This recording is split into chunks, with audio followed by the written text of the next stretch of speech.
Hi listeners, welcome again to another episode of Beyond the Scenes. Today we're with Toni-Ann Mckenzie from Travel with Toni-Ann, and Toni-Ann is a digital content creator. Yes, I am. Thank you for having me here. I really appreciate it, and yes. Alright, so you may wonder how we knew about Toni-Ann. Toni-Ann and I go back years, right? Yes, years. Years, and I'm not surprised by anything that I see Toni-Ann doing because she has always shown that sort of inclination. But for our listeners and viewers, we want to, get the backstory about Travel with Toni-Ann. How did you start? What made you think you wanted to do something like that? So we'll start there. All right, so going to high school, I've always had this natural thing for photography, for history, and so that led me into the world of traveling and wanting to see different places. So the first place I would have gone to would have been Cuba because it has this historic, backdrop. It's a place that's stuck in time, and I wanted to capture that through my photography. So Cuba was the first place I went to. It was supposed to be a girls trip, but the person never ended up coming, and so I just decided to go by myself. So it was my first solo trip. Put this on do not disturb and Is that an alarm? No, put it on do not disturb. Yeah.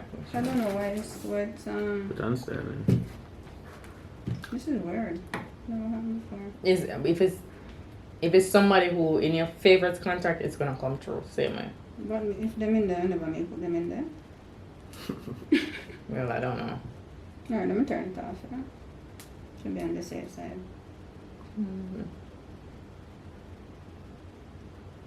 But it sounds good.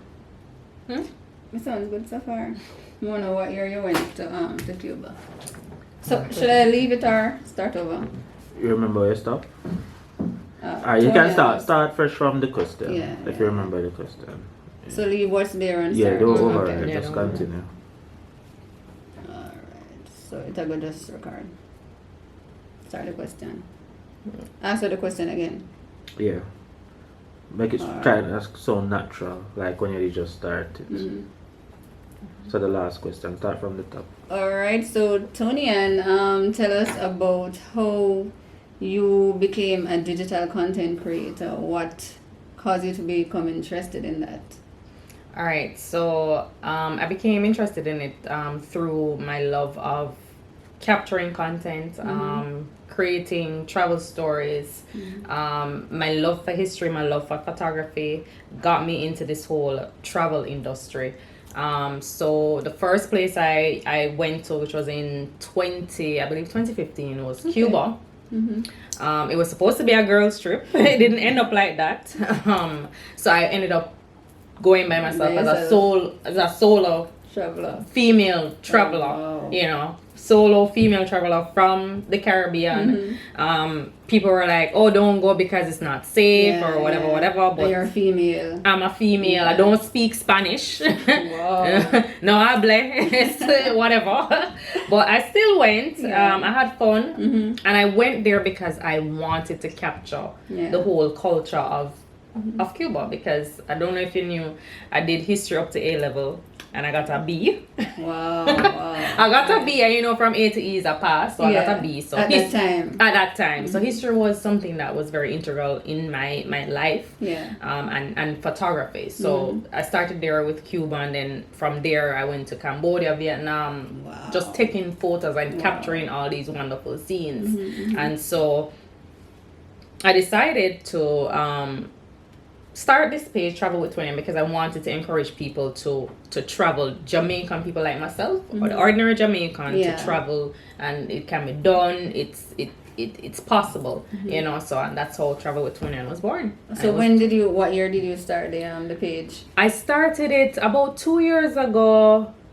in the pandemic. I was like, I was gonna ask about the pandemic, if this was something that was propelled by the pandemic. It was. It kind of was affected by the pandemic because I wasn't traveling. Yeah, but what I yeah. did was recycle a lot of content that I would have captured prior to the COVID period. So that's how it really started. Okay, so your love for photography, you said, started way back in high school, and you used to, take all of these photos and videos, but did you perceive that in the future it would become content, what we call content now?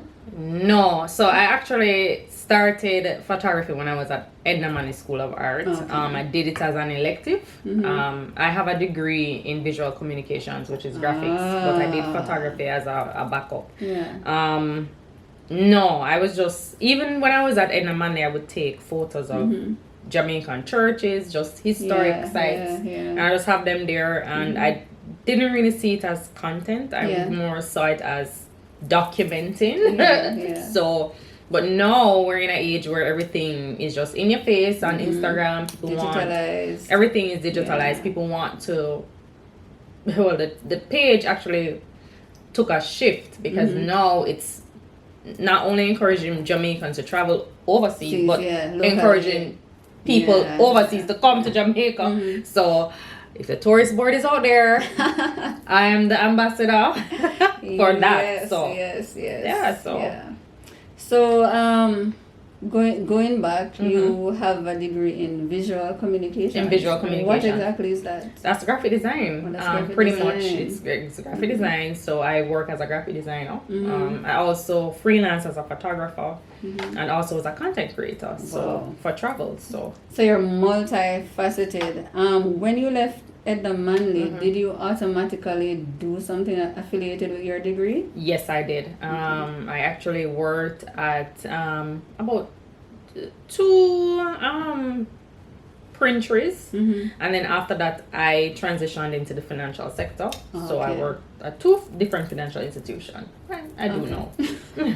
All right, so I don't know if any of our listeners or viewers have been seeing Toni-Ann at Travel with Toni-Ann, but I'm glad that she went into the financial sector because that also has something to do with her promotion of travel. Could you tell us a bit about that? All right, so I think what you're trying to say is how am I able to afford my travels? Not really. That is part of the question, but how you being in finance impacts how you can travel. So it's the same thing. Okay, so I came into finance by accident, right? Because funny true story. Both of my parents work at a financial. Well, one they used to work at a financial company, and I said to myself, well, I don't never want to work at a bank. That's not me. But I ended up working there, and while there, I kind of learned about investing and banking and how people manage their money, and it just became very interesting for me. However, before that, I used to do a lot of freelancing because you get a little salary and you have to kind of make up. You have to find multiple sources of income, which is very, very important because so what I would do when I went to work in the banking industry is that I would do the same different sources of income, and then I would speak to somebody, rap with the guys in investments and ask them what can I do to earn more money, and they thought about opening up an equity account and investing. So to fund my travel, I said, okay, why not have 2 different equity accounts, one for long-term investments where I have all of my blue chips, and another one just for travel only. So that's what I did. So the account that I have for the travel only, what I would do is purchase these IPOs that would come out and make and flip my money. And one of the IPOs that I did was Fesco. And Fesco did. So I bought Fesco at 80 cents per share, and I sold it at its highest, which was about, well, not really its highest, about $6.50. Wow. So I made a good amount of money from that, and I was able to fund some of my travels. So, I encourage people to always find different sources of income to make your money work for you to travel. It's pretty interesting that you mentioned, the blue chip stocks and whatever. And for those of you who don't know, I used to work at the Jamaica Stock Exchange. So I have an idea. Yeah, we're there for 5 years. Wow. Yeah. So I have an idea of what Toni-Ann is saying, and I really endorse that message as well. But it's pretty interesting how at the crux of everything is your love for travel, your love for history, your love for documenting and creating content. And you found a situation that you were thrusted into, even though you said it was by accident. But at the end of the day, we saw how God worked that together to fund what it is that you really love to do. For our listeners and viewers today, what would be something that you could tell them to encourage them about pursuing their dreams? Keep at it. Don't give up. It may seem like you're not getting anywhere, and that's how I felt when I was doing my page. I'm like, I'm doing this page. Why am I doing? Well, I know the why, but it just didn't seem as if. Is it gonna connect with? Is it going to connect, or is it going to reach anywhere? Am I going to monetize on this page or whatever? Yeah. But it so happened that people love the content. Wow. People, were drawn to it, and then I got the deal with Yellow and other deals coming in. People would just reach out to me to do stuff. So I tell people all the while, don't give up on your dreams. It's never too late to start. I started at my age. I'm not telling you my age. But I started, and it's blowing up.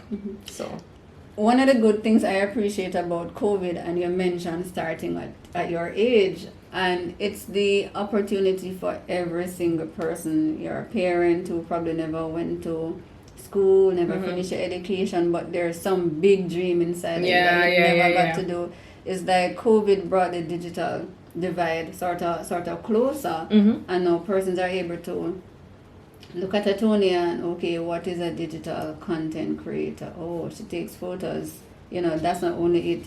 I want to cook. I love cooking. I'm looking at somebody's Instagram. Oh, they have a page, so I can just cook and put my stuff in there. And I think we have street food Saturdays. I never thought that thing would get off like that, but I see you also have that on your page. Right. But it's a love of something that God gives you, some talent inside you, and I think the digital divide allows us to express that. It does. It does.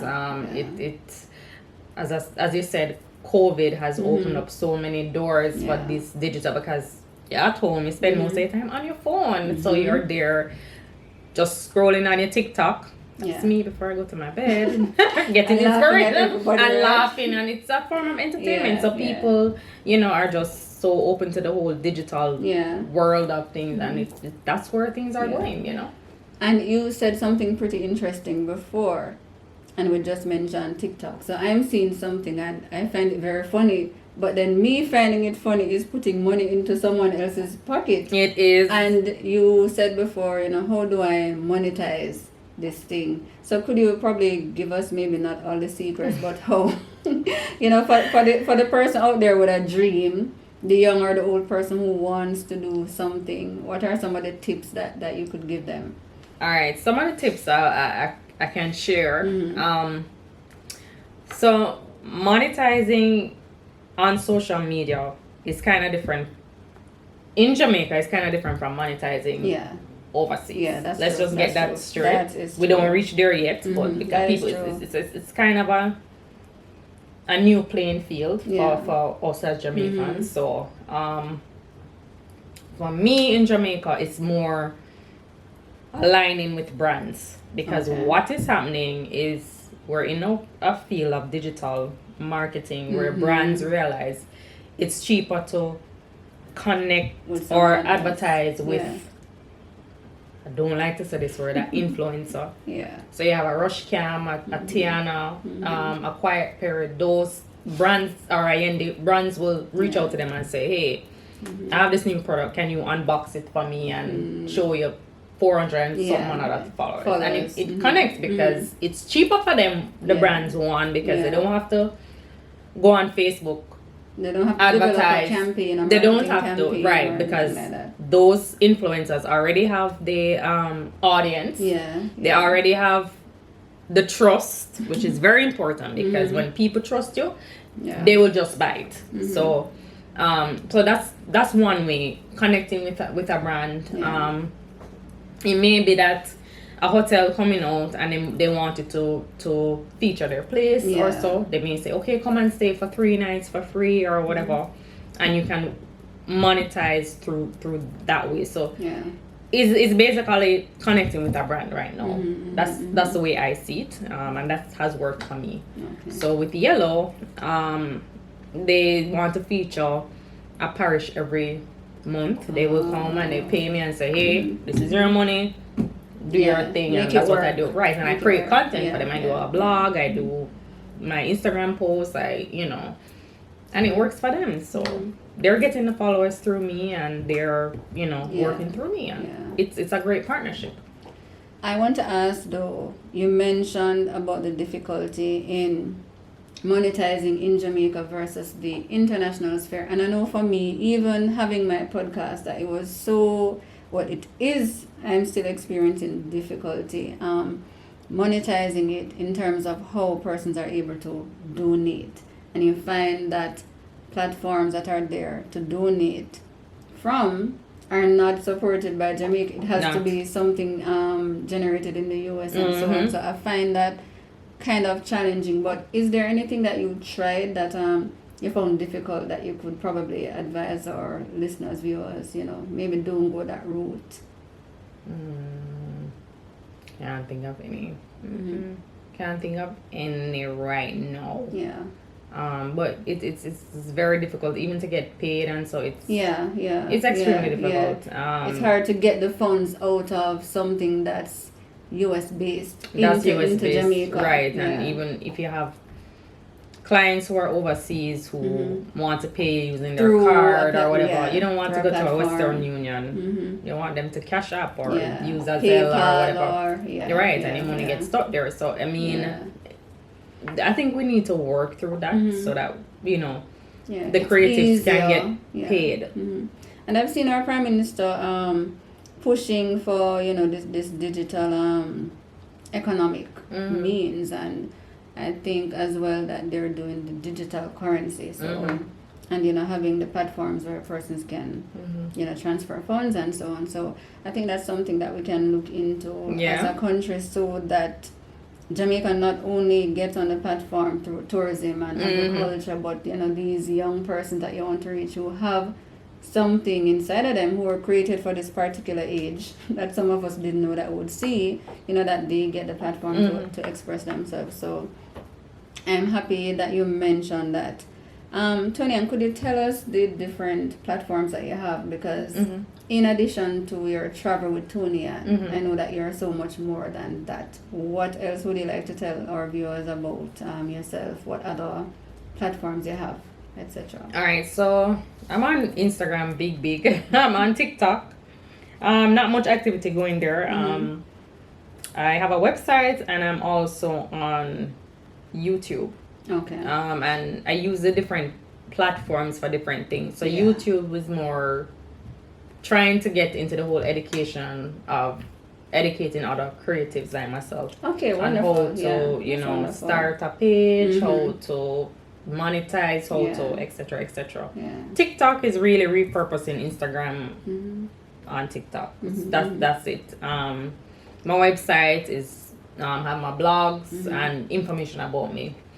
There is this debate about people spreading themselves thin. I prefer that people do that because I remember one time when I was working at my workplace, Instagram was down for 2 days, or I think 1 day, and my company was like, you couldn't move, you couldn't do no business. So it goes to show you that having more than one social media platform works for your brand, because if Instagram decide that they're going to shut down Yeah. You know, there goes my money. So, you know, you have to have your TikTok, you have to have, even your website is very, very important, you know. So, you know, people have to make sure that they have, it's just like having your multiple sources of income. When one income go down, you're diversifying your portfolio. You have, thank you. Jamaica Stock Exchange shipping. Yes, you're diversifying your portfolio. There you go. But at the end of the day, Toni-Ann, you said a very important thing, because you said that you use your TikTok as a repurposing for Instagram.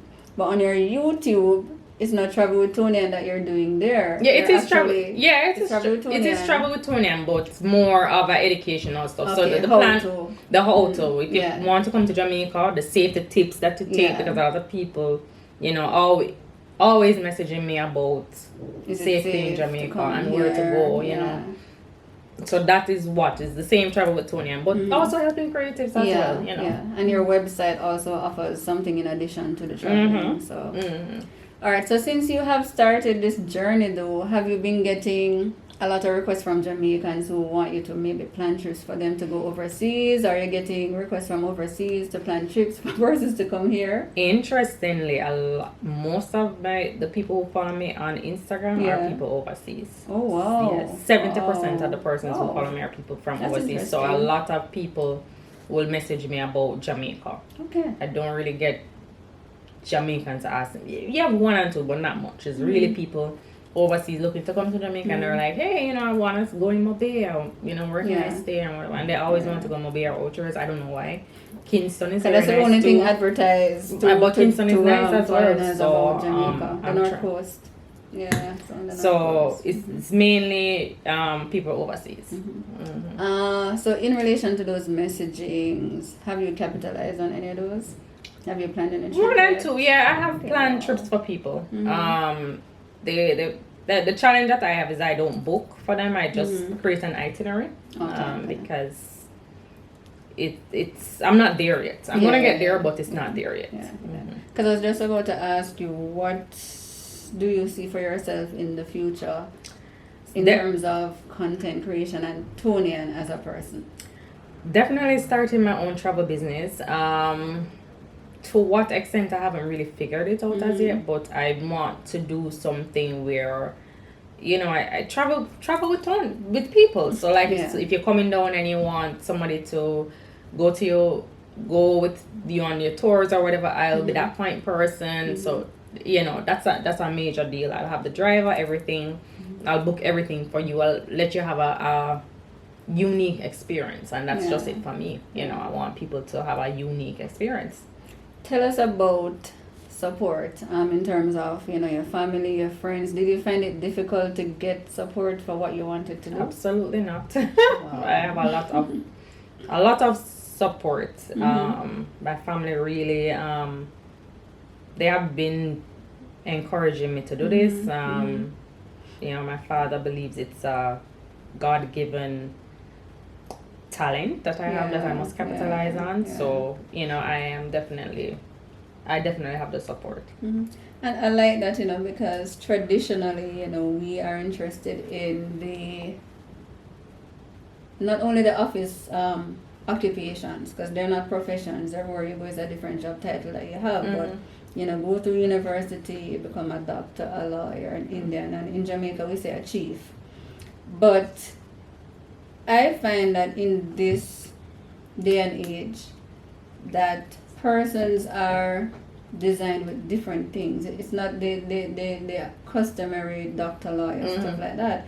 And so I find that some parents find it difficult to actually support their children in creative expression, because, you know, how can you make money from that? But I like the fact that your dad actually told you what it was, and he recognized that what you had is a gift that God gave you. And I think as well that support also propelled you, allowed you to gain confidence, you know, in what you're doing. So I'm appreciative of that. Is there anything that you'd like to tell the parents who maybe find it difficult to support their children, you know, as a young person, a young professional, and not a young professional with just an office job? Get with it. Times have changed significally. I mean, it's now that lawyers not really making that much money, you know. Yeah. I tell you that it's more the creative people, people who are, you know, use their hands. Those are the people who are the talents, you know. Those are the people who are really coming into the world and making the world different, and you know, they're making money, you know. So even some influencers out there in Jamaica, I don't want to call any name, they had their regular profession. Yeah, I was just thinking. One has a real profession that we just called a while ago, and he left.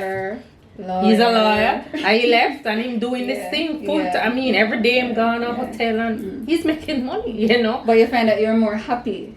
Because you're doing what you want. Because maybe whoever did not want to be that profession, because their parents forced them into the profession, and then realized, look, I'm a creative person. I want to be an influencer. You know. But it is what it is, because that's just, things are changing. Things are changing. And I think also that for some parents, they find that maybe the internet or the digital space is not a safe space, and so they're probably fearful that, you know, venturing into something like that, you know, probably give their children immoral values and stuff. But you have shown that yes, you found this niche for yourself. It's positive vibes. It's not like you're doing anything derogatory on it and so on. So it's just to find what you like, and then also allowing the digital space to help you carve that creativity. Right. And I mean, it's something very important too, because a lot of people get so caught up in the likes and how many people following them, and you know, they coming on TV, on Instagram with them filter on them face and them distort. You know, you have to manage that, because it's very, very important that you don't rely on social media to gain validity. Because to validate you. Because you're more than just, I'm more than just social media. You know, it's more than that. So you have to have you have to have a head on your body. You have to do certain things that won't compromise it too, because it can be a space that's not as safe too. So like, even when I'm traveling, I don't do real-time travel. I'm already gone because for safety reasons, you know. And even certain information I don't really share online, because I remember I was watching this documentary of this guy, Pope, he's a rapper, Pop Smoke or whatever, I don't remember. But he was killed because he shared information on Instagram that told people where he was. He didn't realize, you know, and he was just taking pictures, and it showed like number 33 in Beverly Hills, and he was showing that he had all this money, and they came and robbed him and killed him because he just was careless, you know. So he was more about the likes and the right. So you have to be kind of careful of those things. So when I post, it's never real time. It's happened 6 months ago. I never post in real time. So, and I find also that the brands, because you mentioned Yellow, which is your brand ambassador for Yellow, but they are also looking for responsible social media presence. Right, because it affects their brand. It affects their brand. So you have to, and even you as a brand person in social media, you have to be careful about what brand you choose to work with as well, because it has to align with your values and your goals. So those are very important. So I tell people all the while, what are your values, what are your goals, you know. So don't look at anybody else, but what is it that you want, exactly, and how can somebody else help to bring right, it because out? if somebody comes to me and say, I want you to promote this brand, if I don't believe in it, I'm not, it's going to show. You have to be, and that's another thing a lot of people don't understand. You have to be authentic, because it shows, you know. You see, if you're not authentic, it shows. It shows. No matter how much you you're try. easily swayed here, there. You don't know who you are. When people are not authentic, I unfollow them. I can't deal with. I can't. The pretense. You have to be authentic. You have to be. You know, if you chat bad in the video. People won't understand. Nobody speak. Oh, you know. I like that. It's true. Because I remember when I first got the vision for Beyond the Scenes, it's like God said, Toni-Ann, you have some people who they don't mean much to anybody because they're not like a big corporate profile or a big millionaire, but these people have stories too. You know, find out who they are beyond what you see. So I'm saying, yeah, I see Toni-Ann, yeah, she's a travel whatever, but I know you from high school, right? And I know that you always love to take pictures. So I'm saying, okay, what caused Toni-Ann to, and I know that you work in the financial industry too. So